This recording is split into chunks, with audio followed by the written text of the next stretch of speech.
तब ये पता चलेगा कि कितना पैसा असल में देना है और कितने में अदानी वैल्यूएशन लगा रही है सहारा की संपत्तियों का, ये तभी पता चल पाएगा।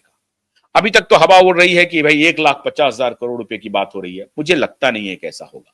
60-70 हजार करोड़ रुपए भी अगर हो जाए, या अडानी ग्रुप कहे कि हम 60-70 हजार करोड़ रुपए में आपकी सारी संपत्ति को लेते हैं, जिसमें 88 संपत्तियों की लिस्ट है और उसमें 2 बड़ी संपत्ति वारसोबा और एम्बी वैली है, तो अगर इसी पर अडानी जी मान गए तो बल्ले बल्ले। और इनको भी अगर पता चल गया कि भाई एक्चुअल पैसा कितना लौटाना है, 1 लाख करोड़, 2 लाख करोड़, 4 लाख करोड़, मैंने उसको मैं उतना महत्व नहीं देता हूं। मैं ये दे रहा हूं कि भाई लोग जितनी मुंह उतनी बातें हो रही हैं। ऑन रिकॉर्ड सरकार कह रही है 14,000 करोड़ रुपए के देनदारी वाला जो हमारे पास क्लेम आया है वो सत्यापित है।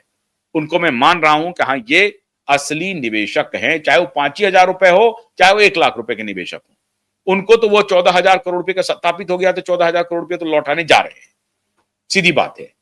1,68 रुपए, 168 करोड़ रुपए में से 14,000 करोड़ रुपए तो इनके पास, सरकार के पास ऑलरेडी है, जो कि वो देने जा रही हैं, जिसमें 27 लाख लोग निपट गए। और जब अभी मैंने आंकड़ा दिया कि 60 लाख के करीब लोग निपट जाएंगे, अब जो बचेंगे लोग वो मोटे पैसे वाले होंगे। अब उनका क्लेम आना है, क्योंकि सरकार 25,000 करोड़ रुपए तो ये लिए ही हैं जनता से, जिसमें से 10,000 करोड़ रुपए और इनको लौटाने हैं, जिसमें से 16,138 करोड़ रुपए वो जमा किए हैं, तो 9,000 करोड़ रुपए तो ऑलरेडी उनको जमा करने हैं।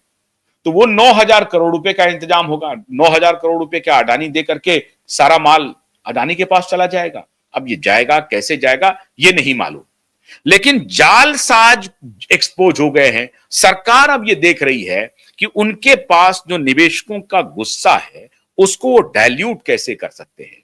2 तरीके से कर सकते हैं। एक तो अति शीघ्र निवेशकों के पैसे को भुगतान करना शुरू कर दे, तो 5,000 हो गया, 5,000 और चल रहा है, और जो 4,000 करोड़ रुपए जितना सत्यापित हुआ है, लेकिन इसके अलावा सत्यापित हुआ है 14,000 करोड़ रुपए।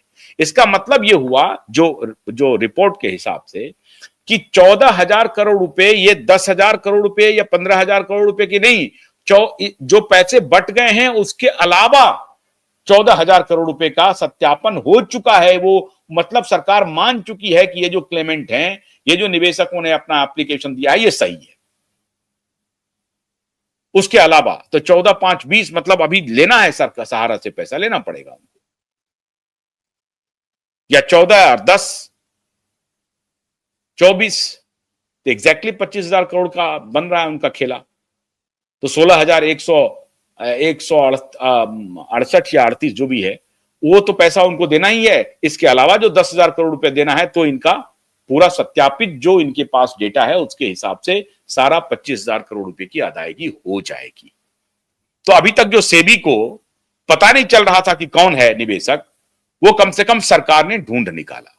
और इसके लिए कोऑपरेटिव मिनिस्ट्री को आपको बधाई देना पड़ेगा कि जैसे तैसे है वो डेटा इकट्ठा कर रही है, क्योंकि सहारा के डेटा में इतना घालमेल है कि स्वयं चित्रगुप्त महाराज भी उतर जाएं तो वो भी कंफ्यूज कर जाएंगे।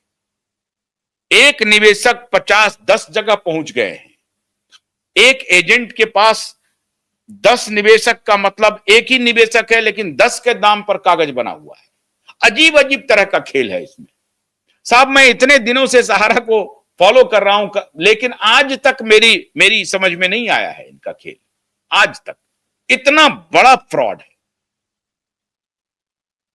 तो इस फ्रॉड को अब सरकार चेत रही है। क्यों? क्योंकि सरकार को झारखंड में नुकसान हो गया, अब बिहार में यह चुनावी मुद्दा बन गया। तो जो निवेशक बिहार के हैं वो, उनके पास नाराजगी भी है। वो ठीक है, आरजेडी को मतदान नहीं करना चाहते हैं, आरजेडी से वो डरे हुए हैं, लेकिन सरकार से भी सवाल पूछ रहे हैं। इसीलिए सरकार अब एक्शन में है और उनको लग रहा है कि अगर ये बिहार चुनाव में मुद्दा बन गया तो मुश्किल हो जाएगी। और ठीक है, झारखंड की तरह यहां एग्रेसिव वोटर नहीं दिख रहे हैं, लेकिन वो मन ही मन वोट कर सकते हैं सरकार के खिलाफ, ये जान लीजिए। तो इसका डर सरकार को सता रहा है और इसीलिए ये एक्शन हो रहा है। और जितेंद्र प्रसाद वर्मा और अनिल अब्राहम जैसे लोग रडार पर आ रहे हैं।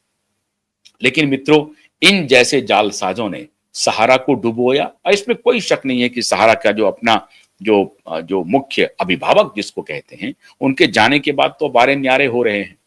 वो रहते तो थोड़ा बहुत चलाते भी, बचाते भी, लेकिन घपला बड़ा ऑर्गेनाइजेशन होता है तो घपले होते ही होते हैं, ये बात मैं मानता हूं, लेकिन उसको चेक एंड बैलेंस तो करना पड़ेगा। अनिल अब्राहम जैसे लोग अगर रहेंगे तो यही होगा। खैर, सरकार ने अब इन लोगों को पकड़ लिया है, सरकार के निशाने पर है, सबका इलाज हो जाएगा। निवेशकों का पैसा तो मिलना तय है, मिल भी रहा है। अडानी का जो 17 नवंबर अब वो वक्त आने वाला है जब अडानी के पास जो हमारे नफाड़े साहब देंगे जाकर के एमिकस क्वेरी डिटेल रिपोर्ट देंगे, उसके बाद उनका भी आ जाएगा ही गो अहेड का नारा। तो आप इंतजार कीजिए। बहुत बहुत शुक्रिया। नमस्कार।